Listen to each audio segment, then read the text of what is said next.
बिस्मिल्लाहिर्रहमानिर्रहीम। अस्सलाम वालेकुम या अली अलैहिस्सलाम मदद। फलस्तीन पर होने वाली जारियत और फलस्तीन पर होने वाले मजालम पे पूरी दुनिया के मुसलमान बल्कि हर मजहब के लोग सरापा एहतजाज हैं। यकीनन मुसलमाना ने आलिम का ये हक बनता है कि वो सरापा एहतजाज हों और वो मजम्मत करें इसराइल की और वो हमायत करें फलस्तीन की। ये हमायत फलस्तीन की इसलिए हो रही है कि फलस्तीन में बेगुनाह शहरियों का खून बहाया जा रहा है, मासूमों का कत्लेआम हो रहा है। ये हमायत इस बात पे हो रही है कि वहां मस्जिद अक्सा पर कब्जे की कोशिश हो रही है और बैतुल मक़दस पर कब्जे की कोशिश हो रही है। यकीनन यह एहतजाज ताखीर से हुआ, यह एहतजाज बहुत पहले होना चाहिए। यह एहतजाज होना चाहिए था जब जन्नतुल बकी में बिनते पैगंबर की कब्र को गिराया गया। यह एहतजाज होना चाहिए था जब जन्नतुल बकी में खानदान रसूल और सहाबे रसूल की कब्रों को गिराया गया।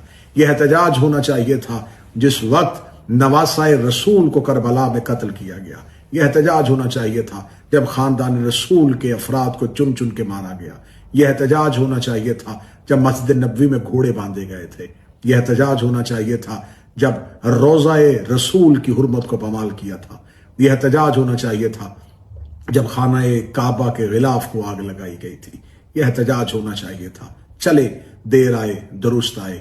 1400 साल के बाद मुसलमानों को यह तो पता चल गया कि एहतजाज होना चाहिए।